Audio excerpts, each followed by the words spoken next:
AI is moving so fast that a bunch of tools and techniques that I actually learned last year are now obsolete. And that is going to happen this year as well. That is why it is very important for you to stay up to date and up to track on what's going on as a developer. In this video, I want to share a few things that I personally am learning about in the AI world and what you can take away from this. This is again a technical, a sort of like focused video for developers or people who are already in tech. So it's not a general video. It would be more applicable if you are already somebody who's writing code, who's doing these bunch of stuff. All right. So first things first is the coding agents part, right? Let's talk about that. What this is, how this is changing the game, and what's the future like. So in terms of learning about most of these things, you have to realize it's more about awareness than like actively learning. It's not like you have to take up a bunch of courses for everything that I'm showing here, but you should be aware about these technologies, right? You should be aware about what's going on. What is this exactly that I'm writing? You should be able to use it in your own workflows, in your office workflows, all of that. So this coding agents is something which is relatively a newer concept thanks to intelligent models like Opus 4.5 and GPT 5.2. So these models, which are extremely intelligent, have sort of made it possible for us to use these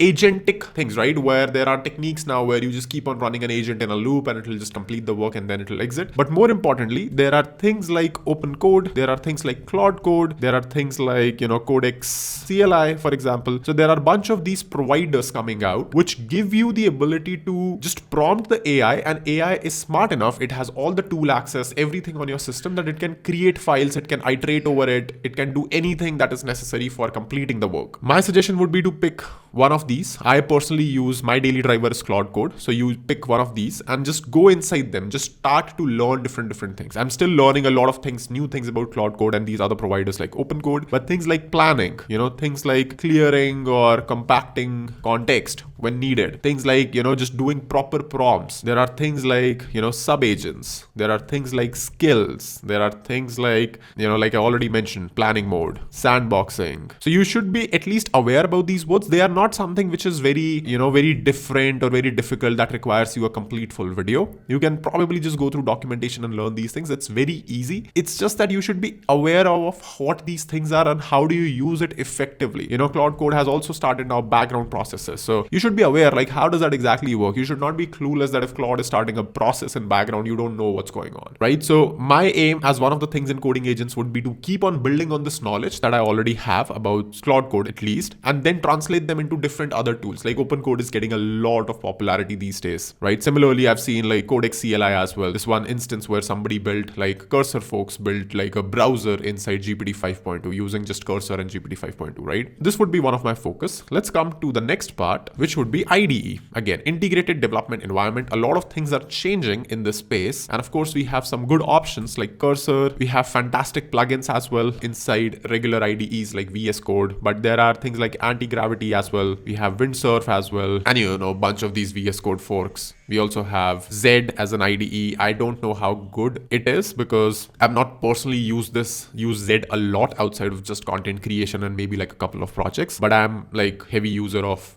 other VS Code based IDEs whenever they come out, right? So with IDEs, the point is somewhat similar to coding agents. A lot of the workload unlock is done through smart models. But of course, IDEs comes with a few interesting benefits. First of all is that much richer UX is there because, you can only do so much in a coding agent, in a CLI based agent, right? You can't do proper code reviews. You can't check diffs properly. You can't navigate as smoothly as if you're doing it in a IDE based thing, right? So the user experience is much richer in an IDE. Plugin set is much richer. For example, if you want prettier or syntax highlighting, or if you want to just dive into the code and make like surgical edits, that is obviously much better.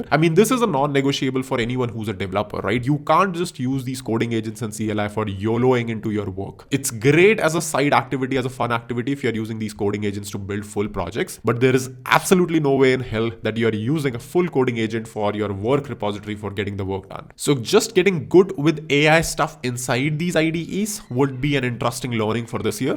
Cursor, for example, has been playing a lot with these agent-based things, like a different layout is already there. I've disabled that for now. I like my IDE to look like an IDE, but they have like this full agent mode, they have background agents, they have plan mode, debug mode. A lot of these things are there now, right? And alongside model selectors and even like cloud-based workspace for doing things on the cloud. So again, just get good at any IDE of your choice and start using AI inside that. Next up is the testing part. Now, testing is of course integral for your applications. If you're building something wipe coded, if you're building something fast and you don't want to spend time again and again making sure that things are right or not. Now, of course, there are ways to go about this. You can have unit test or integration test written by the AI above itself, but the most comfortable test or test which will actually give you, full confidence that the application is working is sort of like E2E testing, which is end-to-end testing, where you just spin up a browser, you perform a bunch of actions and you make sure that you are able to reach the end state, end result. And you can do this easily with TestSprite, which is also sponsor of this video. And I've used this a lot in the past as well. You would have seen me using TestSprite in the last few videos as well. So TestSprite is a tool that allows you to do these testings using your MCP servers inside the IDE itself. So if you're building an app, once you're done with that, you just add the TestSprite MCP server. You ask it that, hey, I want to test out this application.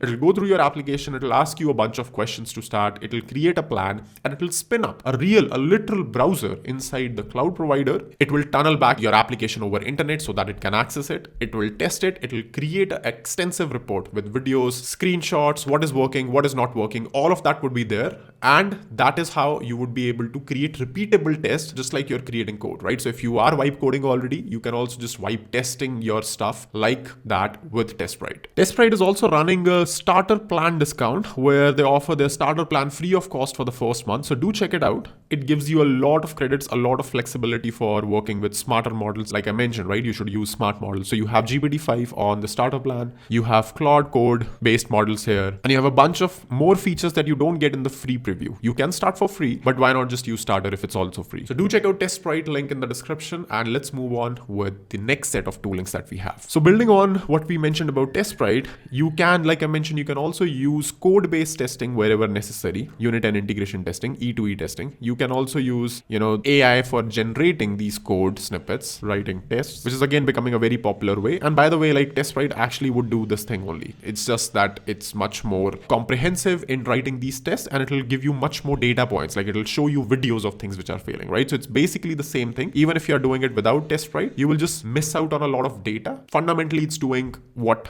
other tools are doing with a very nice observability layer and a very nice way to work with the product. Next thing that I'm excited about generally for 2026 is generative AI, right? And when I say about generative AI, I mean specifically a couple of things. Now, there are a lot of things happening, but if you look at Nano Banana from Google, and if you look at Veo from Google again, these are like state-of-the-art things going on for images and for videos. Now, it has a bunch of implications, right? You, first of all, don't need a graphic designer or somebody to complete your mini projects or mini things. For example, let's say you're trying to decide to build a game, right? Now, no matter how good your AI is, it could be as smart as Opus 4.5 or GPT Codex 5.2, whatever, but you will still need assets. You will still need a storyline. You will still need sprite sheets, characters, all of that. In the past, it used to be a huge monumental task to build that on your own, or at least, just buy, you'll have to buy it, or you'll have to just figure out a way on internet to find something that you like if you are not a graphic designer like me. None of that is true now because of Nano Banana and because of these image editing models that are there now. So they have a lot of applications, right? From game development, asset development to light edits. For example, if you are creating some interesting app that just makes, you just created an internal app for your family that just puts everyone together in every photo, right? So you can just do it now with stitching together a bunch of APIs, which platforms like Google and, other platforms provide. So you see the tech is already there to do whatever you want with images. At least image editing has gotten really good. Videos, again, they are like, it'll take time. They are getting better, but they're still not as good as images.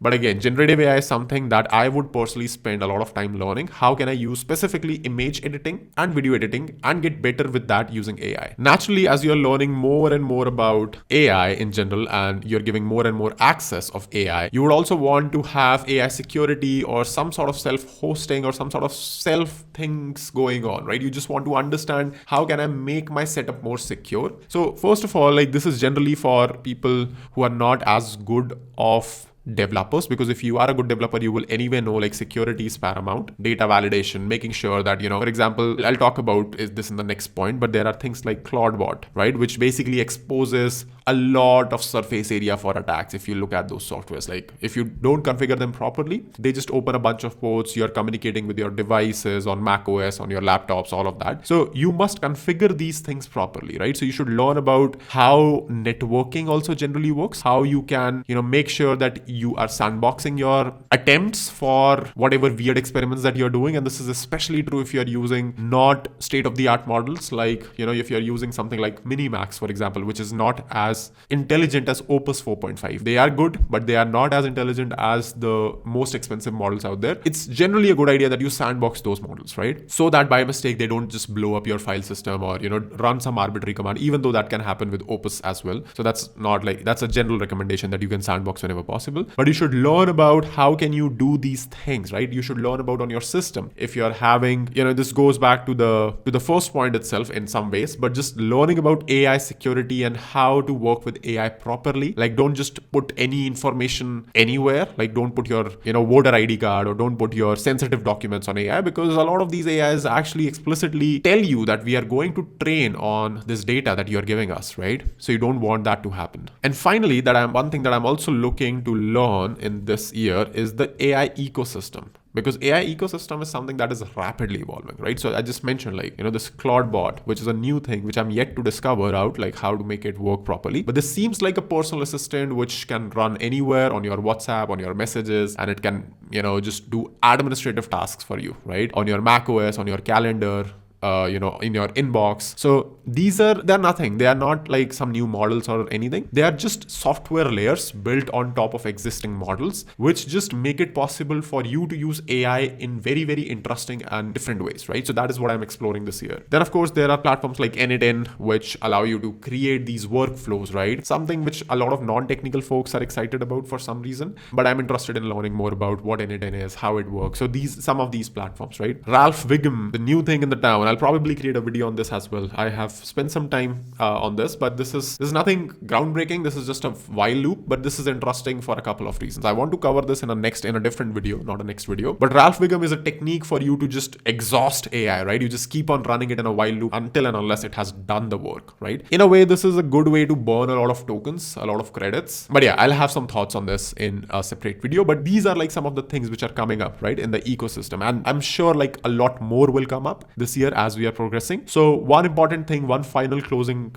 note is that stay up to date. I'm sorry, this is slightly counterintuitive on generally what I say, but you have to be active on social media. I'm sorry to say that you have to be active on X, you have to be active on Reddit, you have to be active on Hacker News. You have to stay up to date with what's going on, because this world is changing so fast. And you can also just like and subscribe to the channel, because I will be one helping you out with the new things in the AI space. So the core idea is that you have to stay up to date with these technologies, because a lot of these things are changing. It's possible that a lot of these things are actually outdated in the next 6 months. It doesn't really matter. We just get an AI model so smart, so strong that it does not need sandboxing. I mean, we don't use sandboxing in our day-to-day work, right? So you're just operating your laptop normally as a human. But yeah, this is very important that you stay up to date with the latest trends, latest happenings. And for that, you of course have to leave a like, subscribe to the video. That is one way for you to stay up to date. But other than that, if you don't like me or don't want to subscribe, X platform is great, Reddit is great, Hacker News is great. All the 3 options that I mentioned, you will probably get like 99% of news on these platforms which are relevant to you instantly, right? So that's all for this video. Make sure you leave a like, subscribe to the channel, and I will see you in the next one very soon.